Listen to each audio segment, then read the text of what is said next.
Hi dears, welcome back to Mukunda creation. நம்ம இன்றைக்கி பார்க்க போகிற ரெசிபி என்னென்னு பார்த்தீங்கன்னா மஷ்ரூம் பிரியாணி. ஆல்ரெடி நம்ம சேனலில் மஷ்ரூம் தம் பிரியாணி செஞ்சு காமிச்சிருப்பேன். இன்றைக்கி குக்கரில் ரொம்பவே ஈஸியான முறையில் சட்டுன்னு செய்யக்கூடிய மெத்தட் தான் நான் இன்றைக்கி உங்ககிட்ட ஷேர் பண்ண போகிறேன். வாங்க மஷ்ரூம் பிரியாணி எப்படி செய்கிறதுன்னு சீக்கிரமாக பார்த்துடலாம். நீங்கள் நம்ம சேனலில் ஃபஸ்ட் டைம் பார்க்குறவங்களா இருந்தீங்கன்னா சப்ஸ்கிரைப் பண்ணிவிடுங்க. ரைட் சைடில் உள்ள பெல் ஐக்கன் கிளிக் பண்ணிவிட்டு ஆல் ஆப்ஷன் செலக்ட் பண்ணிட்டீங்கன்னா நான் ஃபர்தராக வீடியோஸ் அப்லோட் பண்ணும்போது உங்களுக்கு இமீடியட் நோட்டிஃபை ஆகும். இந்த ரெசிபி உங்களுக்கு பிடித்திருந்தால் லைக் பண்ணுங்கள், ஷேர் பண்ணுங்கள், கமெண்ட் பண்ணுங்கள். மஷ்ரூம் பிரியாணி பண்ணுறதுக்கு நம்ம ஃபஸ்ட்டு மஷ்ரூமை நல்லா அலம்பி எடுத்துக்கலாம். நான் இங்கே ஒரு 200 கிராம் காளான் எடுத்திருக்கேன். காளானில் லைட்டாக மேலே அந்த ஸ்கின் பகுதியெலாம் கொஞ்சம் லைட்டாக பிளாக்காக இருக்கும். அதை ரிமூவ் பண்ணுறதுக்காக நம்ம மைதா அப்படி இல்லைன்னா கார்ன்ஃப்ளவர் மாவு இதெல்லாம் வச்சு க்ளீன் பண்ணிக்கலாம். நான் சும்மா தண்ணியில் அலம்பிக்கிட்டாலே எனக்கு நல்லா நீட்டாக போயிடும். அதனால் நான் ஜஸ்ட் வாட்டர்லேயே க்ளீன் பண்ணி எடுத்துக்கிட்டேன். இப்போ பாருங்கள், நல்லா க்ளீன் பண்ணியாச்சு. இதை க்ளீன் பண்ண பிறகு நம்ம பிரியாணிக்கு எந்த சைஸில் நம்ம ஸ்லைஸ் பண்ணிக்க போகிறோமோ அந்த சைஸில் நம்ம ஸ்லைஸ் பண்ணிக்கலாம். இப்போ பாருங்கள், இது 2ஆவும் கட் பண்ணிக்கலாம், இல்லைனா 3ஆவும் கட் பண்ணிக்கலாம். எப்படி இருந்தாலுமே காளான் நம்ம பிரியாணி பண்ணி லாஸ்ட்டாக ஃபைனல் அவுட்புட் என்னென்னு பார்த்தீங்கன்னா ரொம்பவே சுருங்கிரும். அதனால இதை கொஞ்சம் பெரிய சைஸாக போட்டாலே பெட்டராக இருக்கும். இந்த மாதிரி நம்ம 3 ஸ்லைஸாகவும் பண்ணிக்கலாம். அதுக்கு மேலே நம்ம ஸ்லைஸ் பண்ணிக்க தேவையில்லை. 2 பீஸ் இல்லை 3 பீஸ் வர்ற மாதிரி நம்ம கட் பண்ணிக்கலாம். இப்போ இது கூட நான் மற்ற வெஜிடபிள்ஸும் ஆட் பண்ணிக்க போகிறேன். மஷ்ரூம் பிரியாணிக்கு நீங்கள் வெறும் மஷ்ரூம் மட்டும் சேர்த்து பண்ணுறதா இருந்தாலும் ஓகே. அப்படி இல்லைனா கூடவே நம்ம மற்ற வெஜிடபிள்ஸும் சேர்த்து பண்ணாலும் அதோடைய சுவை இன்னும் அதிகமாக தான் எடுத்து கொடுக்கும். நான் இது கூட உருளைக்கிழங்கு, கேரட், பீன்ஸ் சேர்த்துருக்கேன். உங்கள்கிட்ட மீல் மேக்கர் நீங்கள் எக்ஸ்ட்ரா ஆட் பண்ணிக்கிட்டாலும் நீங்கள் சேர்த்துக்கலாம். அதுவும் டேஸ்ட் ரொம்பவே சூப்பராக இருக்கும். இது கூட நான் ஆஸ் யூஷுவல் வெங்காயம், தக்காளி சேர்த்துருக்கேன். அரிசி பார்த்துக்கிட்டிங்கன்னா நான் வீட்டில் நார்மலாக நம்ம பொன்னி அரிசி யூஸ் பண்ணுறோம்ல அந்த ரைஸ் தான் எடுத்திருக்கேன். கொஞ்சம் பொடி அரிசியாக இருக்கும் இது, அதனால் பிரியாணி சாப்பிட்றதுக்கு ரொம்ப நல்லாயிருக்கும். அரிசியை பிரியாணி பண்ணுறதுக்காக நம்ம ஒரு அரை மணி நேரம் ஊற வச்சுக்கிட்டால் போதும். இப்போ பிரியாணி செய்கிறதுக்கு நம்ம இஞ்சி பூண்டு பேஸ்ட்டு அரைச்சிக்கலாம். இஞ்சி பூண்டு பேஸ்ட்டு அரைக்கும் போதே நான் இதில் கரம் மசாலா ஐட்டங்கள் சேர்த்துருப்பேன். இது மட்டும்தாங்க நான் பிரியாணிக்கு யூஸ் பண்ணுற மசாலா. கரம் மசாலா பொடியோ இல்லை பிரியாணி பொடியோ நான் எக்ஸ்ட்ரா சேர்த்துக்க மாட்டேன். இதுவே செம டேஸ்ட்டாக இருக்கும். இந்த கரம் மசாலா பொருளை என்னென்ன சேர்ந்துருக்கு பார்த்தீங்கன்னா பட்டை, கிராம்பு, ஏலக்காய், கல்பாசி, ஒரு அன்னாசி மூக்கு, இவ்வளோதாங்க. இது கூட ஒரு 1/2 டீஸ்பூன் அளவுக்கு சோம்பு எடுத்திருக்கேன். இது மட்டும் சேர்த்தாலே போதும், வெஜிடபிள் பிரியாணி அமர்க்கலமாக இருக்கும். கொஞ்சமாக தண்ணி சேர்த்து நல்லா ஃபைனாக அரைச்சி எடுத்துக்கணும். இப்போ நம்ம பிரியாணி செய்கிறதுக்கு குக்கரை அடுப்பில் வச்சிடலாம். குக்கர் காஞ்சதுமே அதில் கொஞ்சமாக எண்ணெய் சேர்த்துக்கலாம். எண்ணெய் காஞ்சதுமோ அதில் நம்ம வெங்காயம் கட் பண்ணி வச்சுருக்கோம்ல, அதாவது பெரிய வெங்காயம் ஒரு 3 மீடியம் சைஸ் பெரிய வெங்காயம் சேர்த்துருக்கேன். இதை நல்லா நம்ம சேர்த்துட்டு இது வதங்கிறதுக்காக கொஞ்சமாக உப்பு சேர்த்துக்கிட்டாலும் சீக்கிரம் வதங்கிடும்.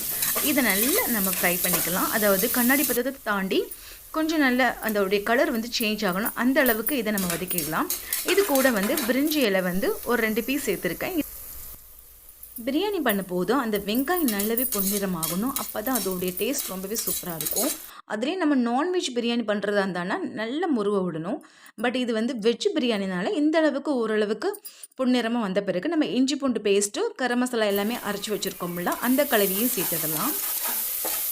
நம்ம இஞ்சி பூண்டு பேஸ்ட்டோட கரம் மசாலா ஐட்டங்களும் சேர்த்து நல்லா அரைச்சி எடுத்துருக்கோம். அதனால் இதோடைய ஃப்ளேவர் கரெக்டாக இருக்கும். நீங்கள் எக்ஸ்ட்ரா பிரியாணி பொடி எதுவும் சேர்க்க வேண்டாம். நம்ம இனி ஆட் பண்ண போகிறது என்னென்னு பார்த்தீங்கன்னா காஞ்ச மிளகாய் தூளும் மல்லித்தூள் மட்டும் தான் சேர்த்துக்க போகிறோம். இது கூட ஒரே ஒரு பச்சை மிளகாய் மட்டும் ஃப்ளேவருக்காக ஜஸ்ட் அதை கீறிட்டு சேர்த்துருக்கேன்.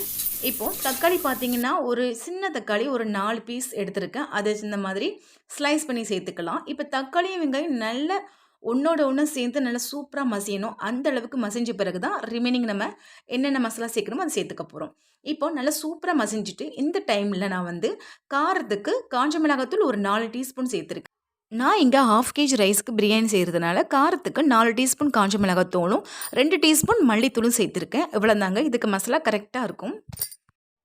இந்த மசாலாவை சேர்த்த பிறகு ஜஸ்ட் லைட்டாக மிக்ஸ் பண்ண பிறகு நம்ம ஒரு 1/4 டீஸ்பூன் அளவுக்கு மஞ்சள் தூள் சேர்த்துருக்கேன். அதுக்கப்புறம் நம்ம கட் பண்ணி வச்சுருக்க வெஜிடபிள்ஸ் எல்லாமே சேர்த்துடலாம். அதாவது பீன்ஸ், கேரட், உருளைக்கிழங்கு இந்த 3ஐயும் நான் சேர்த்துருக்கேன். நீங்கள் மீல் மேக்கர் பண்ணுறதா இருந்தானா அதையும் சேர்த்துக்கலாம். அப்புறம் பார்த்தீங்கன்னா ஒரு 2 டீஸ்பூன் அளவுக்கு தயிர் சேர்த்துக்கலாம். தயிரும் அந்த வெஜிடபிள்ஸும் நல்லா மிக்ஸ் பண்ணுற அளவுக்கு ஒரு 2 நிமிஷம் நல்லா வதக்கி விடுங்க. இதுலேயே அந்த காய்கறி கொஞ்சம் குக் ஆகிடும். அதுக்கப்புறம் தான் நம்ம மஷ்ரூமை சேர்த்துக்கணும். வெஜிடபிள் சேர்க்கும்போதே நம்ம மஷ்ரூம் சேர்த்து வதக்கி எடுத்துக்கிட்டோம்னா, ரொம்பவே மஷ்ரூம் வந்து பிச்சு போகுறதுக்கு சான்சஸ் இருக்கு. அதனால நம்ம ஃபைனலா தான் மஷ்ரூம் சேர்த்துக்கணும். இப்ப நான் காளான சேர்த்துட்டேன். இப்ப ஸ்லோவா வந்து நம்ம அந்த மசாலா எல்லாமே வந்து கோட் ஆகுற அளவுக்கு நம்ம வதக்கி விட்டா போதும்.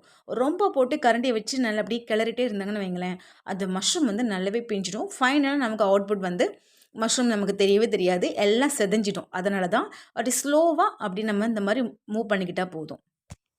பாருங்க. மஷ்ரூமும், அந்த வெஜிடபிள்ஸும், மசாலாவும் கோட்டிங் ஆகி செம அட்ராக்டிவான கலர்ல இருக்கு. சாப்பிட்றதுக்கு இப்பமே நமக்கு நாக்கு ஊறுது. இப்ப என்ன பண்ண போறோம்னா, அதில நம்ம அரிசி ஊற வச்சிருக்கோம்ல, அதாவது நான் 1/2 கேஜி அரிசி எடுத்திருக்கேன். ஒரு 2 டம்ளருக்கு இதோடைய மெஷர்மென்ட் வருது. 2 டம்ளர் அரிசிக்கு நான் 4 டம்ளர் தண்ணி சேர்த்துக்கிறேன். இதுவே நீங்க பாசுமதி ரைஸ் ட்ரை பண்றீங்கன்னா, 1 1/2 டம்ளர் தண்ணி கரெக்ட்டா இருக்கும். 1 டம்ளருக்கு 1 1/2 டம்ளர் தண்ணி கரெக்ட்டா இருக்கும். இப்ப நான் 2 டம்ளர் அரிசிக்கு வந்து 4 டம்ளர் தண்ணி சேர்த்துக்கிறேன். இப்ப நம்ம அரிசிய சேர்த்துக்கிட்ட பிறகு இந்த மாதிரி லைட்டா மிக்ஸ் பண்ணி விடுங்க. அது மிக்ஸ் பண்ண பிறகு நம்ம தண்ணிய சேர்த்துக்கிட்டோம்னா கரெக்ட்டா இருக்கும்.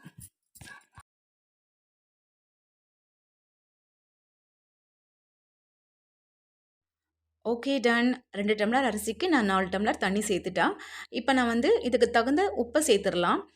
கொஞ்சம் மிக்ஸ் பண்ணி விட்டுட்டு, நம்ம பிரியாணிக்கு தகுந்த உப்ப சேர்த்துறலாம். உப்பு வந்து எப்படி நீங்க கரெக்ட்டா வந்து அளவு எடுத்துக்கிறீங்கன்னா, உப்பு சேர்த்துக்கிட்ட பிறகு அந்த தண்ணிய வந்து லைட்டா நீங்க டேஸ்ட் பண்ணி பாருங்க. அதில வந்து நல்லா கரிச்சிருக்கணும். அந்த மாரி கரிச்சிருந்ததுன்னா, நீங்க பிரியாணி லாஸ்ட்டு ஃபைனலா செஞ்சு முடிக்கும்போது உப்பு கரெக்ட்டா வந்துரும் அளவு.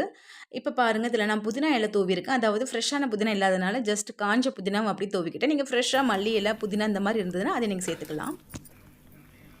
இப்ப நல்லா மிக்ஸ் பண்ணி விடுங்க. மிக்ஸ் பண்ணும்போது பாருங்க, இப்ப நல்லா தண்ணியா இருக்கு. அந்த தண்ணியும், அந்த அரிசியும் வந்து ஒண்ணோட ஒண்ணா உங்களுக்கு பார்த்தாலே தெரிஞ்சிருக்கும். நல்ல கொதி வந்த பிறகு, அந்த அரிசியும் தண்ணியும் வந்து சேர்ந்தாப்புல அப்படியே ஜஸ்ட் எல்லாமே வந்து கரெக்ட்டா வந்து ஒண்ணோட ஒண்ணா சேர்ற பதம் வருது பார்த்தீங்களா? அந்த டைம்ல தான் லிட் போட்டு நம்ம விசில் வைக்கணும்.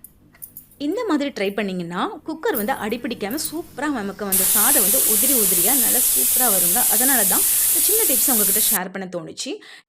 2 விசில் வந்த பிறகு நம்ம இத ஆஃப் பண்ணிட்டு, நம்ம சர்வ் பண்ண ஸ்டார்ட் பண்ணிடலாம். இப்ப பாருங்க, சூப்பரா வெஜிடபிள் பிரியாணி, செமையா மஷ்ரூம் பிரியாணி, நல்லா அட்டகாசமா உதிரி உதிரியா வந்திருக்கு. ரைஸ் கூட செமையா கரெக்ட்டா வந்து பக்குவத்தில வெந்திருக்குங்க. இப்ப நல்லா அந்த கரண்டியோட பின்பகுதிய வச்சு இந்த மாரி கிளறி விடுங்க. நம்ம அப்படியே அந்த கரண்டிய வச்சு நம்ம மிக்ஸ் பண்ணிக்கிட்டிங்கன்னா, அரிசி வந்து குழையறதுக்கு சான்சஸ் இருக்கு. அதனால இந்த மாரி பின் சைட்ல வந்து நம்ம கரண்டிய வச்சு கிளறி விட்டா, சூப்பரா நமக்கு அப்படியே உதிரி உதிரியா உடையாம வரும் அரிசி. இப்ப நம்ம சர்வ் பண்ணிடலாம். பாருங்க சூப்பரா, அழகா, அருமையா மஷ்ரூம் பிரியாணி வந்துருச்சு. இந்த ரெசிபி உங்களுக்கு கண்டிப்பா பிடிச்சிருக்கும்னு நம்புறேன். நீங்களும் இதே மாரி செஞ்சு பார்த்துட்டு, உங்களுடைய ஃபீட்பேக்க நம்மளுடைய கமெண்ட் பாக்ஸ்ல மென்ஷன் பண்ண மறந்துறாதீங்க.